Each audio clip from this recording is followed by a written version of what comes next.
Welcome back to our next part of Michael Morpurgo's Shadow. Walk Tall Ammon. Early the next day, the police came to the cave. Mother had gone down to the stream for water, so I was alone with grandmother when they came. All three of them. The stool holder from the market was with them. They said they had come to search the place. When grandmother struggled to her feet and tried to stop them, they pushed her to the ground. They then turned on me and started to beat me and kick me. That was when I saw the dog come bounding into the cave. There's a picture there. She didn't hesitate. She leaped up at them, barking and snarling, but they lashed out at her with their feet and their sticks and drove her out. After that, they seemed to forget about me. They just broke everything that they could in the cave, kicked our things all over the place, stamped on our cooking pots, and one of them peed on the mattress before they left.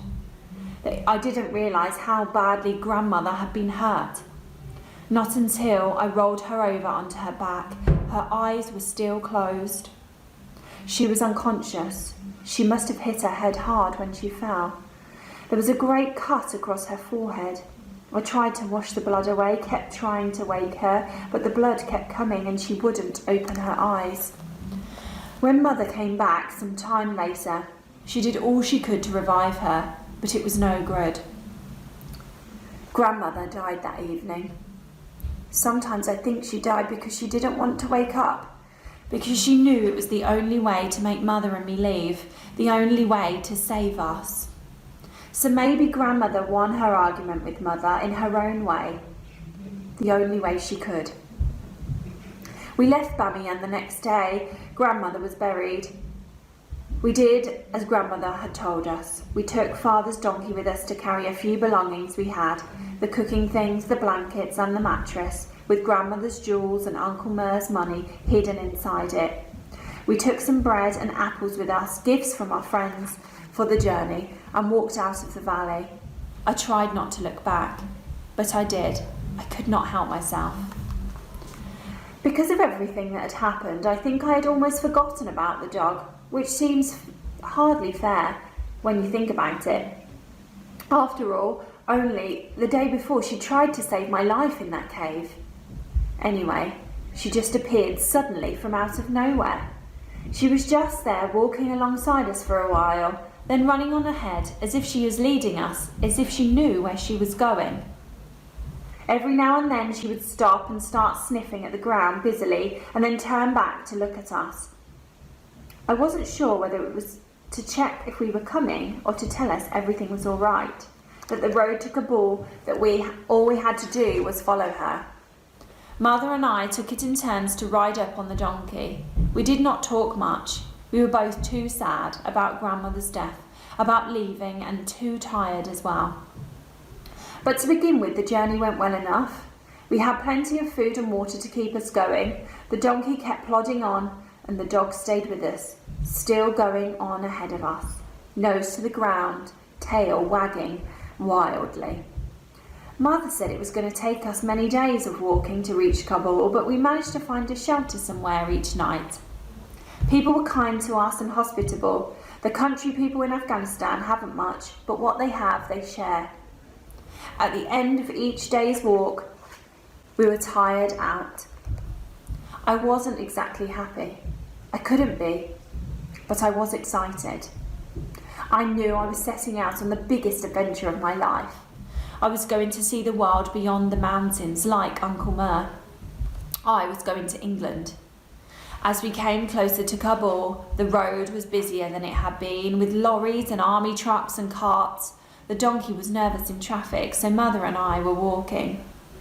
Then we saw ahead of us at the police checkpoint. I could tell at once that Mother was terrified. She reached for my hand, clutched it and did not let go. She kept telling me not to be frightened, that it would be all right, God willing. But I knew she was telling herself that more than she was telling me. As we reached the barrier, the police started shouting at the dog, swearing at her and throwing stones. One of the stones hit her and she ran off, yelping in pain. That made me really angry enough to be brave. I found myself swearing back at them, telling them exactly what I thought of them and what everyone thought of the police. And then they were all around us, like angry bees, shouting at us, calling us filthy Hazara dogs, threatening us with their rifles. Then, and I couldn't believe it at first, the dog came back. She was so brave. She just went for them, snarling and barking. She managed to bite one of them on their leg too before they kicked her away. Then they were shooting at her. This time when she ran away, she did not come back. After that, they took us off behind their hut, pushed us up against the wall and demanded to see our ID papers. I thought they were going to shoot us. They were that angry. They told Mother our papers were like us, no good, that we couldn't have them back unless we handed over our money. Mother refused, so they searched us both, roughly and disrespectfully too. They found nothing, of course. But then they searched the mattress. They cut it open and found the money and Grandmother's jewellery. The policeman shared out Uncle Mer's money and Grandmother's jewellery there and then, right in front of our eyes. They took what food we had left, even our water. One of them, the officer in charge, I think he was, handed me back the empty envelope and our papers. Then, with a sarcastic grin all over his horrible face, he dropped a couple of coins in my hand. "You see how generous we are," he said. "Even if you are Hazara, we wouldn't want you to starve, would we?" Before we left, they decided to take Father's donkey too. All we had in the world when we walked away from that checkpoint, with their laughter and their jeering ringing in our ears, were a couple of coins and the clothes we stood up in. Mother's hand grasped mine tightly. "Walk tall, Ammon. Do not bow your head," she said. "We are Hazara. We will not cry. We will not let them see us cry. God will look after us." We both held back our tears. I was proud of her for doing that, and I was proud of me too. An hour or so later, we were sitting there by the side of the road. Mother was wailing and crying, her head in her hands. She seemed to have lost all heart and hope. I think I was too angry to cry. I was nursing a blister on my heel. I remember when I looked up and I saw the dog come running towards us out in the desert. She leaped up all over me and then all over Mother too, wagging everything. To my surprise, Mother did not seem to mind at all. In fact, she was laughing through her tears now. "At least," said Mother, "at least we have one friend left in this world. She has great courage, this dog. I was wrong about her. I think maybe this dog is not like other dogs. She may be a stranger, but as such we should welcome her and look after her. She may be a dog, but I think she is more like a friend than a dog. Like a friendly shadow that does not want to leave us. You never lose your shadow." "That is what we should call her then," I told her. "Shadow. We'll call her Shadow." The dog seemed pleased with that. As she looked up at me, she was smiling. She was really smiling. Soon she was bounding on ahead of us, sniffing along the side of the road, her tail waving on us. It was strange. We had just lost all we had in the world, and only minutes before everything had seemed completely hopeless. But now that waving tail of hers gave us a new hope, and I could see Mother felt the same. I knew at that moment that somehow we were going to find a way to get us to England. Shadow was going to get us there. I had no idea how, but together we were going to do it. Some way, somehow. And that's the end of that chapter. The next chapter, Somehow. We had to sit there for a long while until it was dark. We had only the stars for company. Every truck that went by was covered us in dust. But we got a lift in the end, in the back of a pickup truck full of melons, hundreds of them. We were so hungry by now that we ate several of them between us, chucking the melon skins out the back as we went along so the driver wouldn't find out. Then we slept. It wasn't comfortable, but we were too tired to care. It was morning before we reached Kabul. Mother had never in her life been to Kabul, and neither had I. We were pinning all our hopes now on the contact telephone numbers Uncle Mer had written on the back of that envelope. The first thing we had to do was look for a public phone. The driver dropped us off in the marketplace. It was the first time in my life I have ever been to a city. There were so many people, so many streets and shops and buildings, and so many cars and trucks and carts and bicycles, and there were police and soldiers everywhere. They had all had rifles, but there was nothing new or frightening for me about that. Everyone back at home in Bamiyan had rifles too.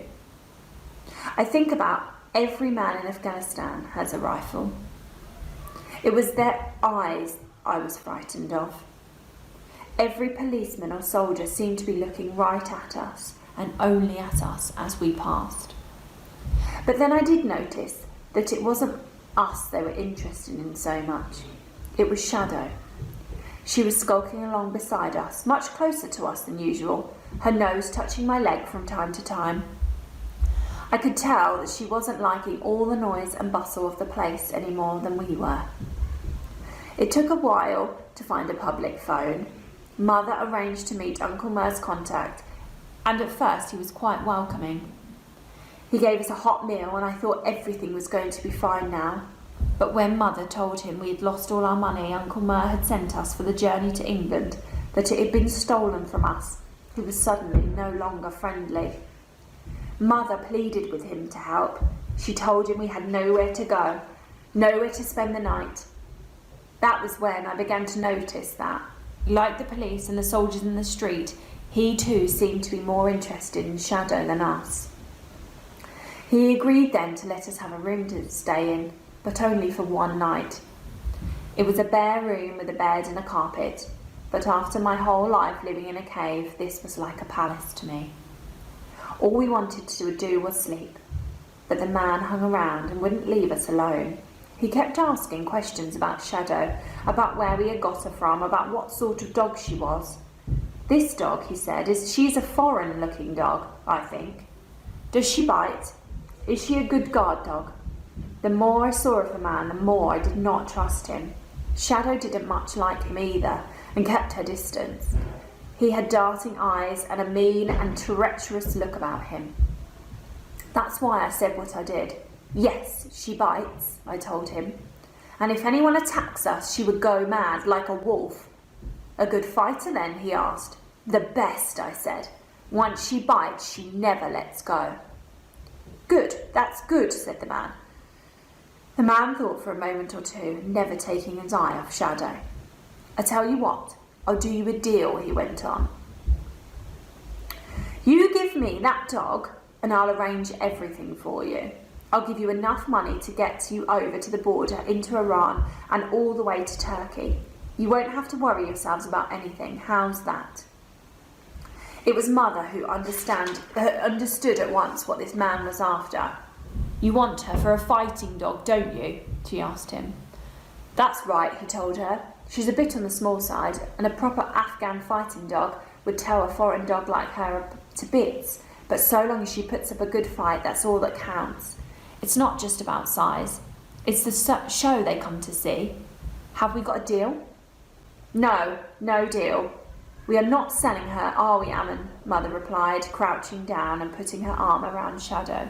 Not for anything. She's stuck by us, and we're going to stick by her. That's when the man lost his temper. He started yelling at us. Who do you think you are, you Hazara? You're all the same, so high and mighty. You'd better think about it. You'd sell me the dog, or else. I'll be back in the morning. He slammed the door behind him as he left, and we heard the key turn in the lock.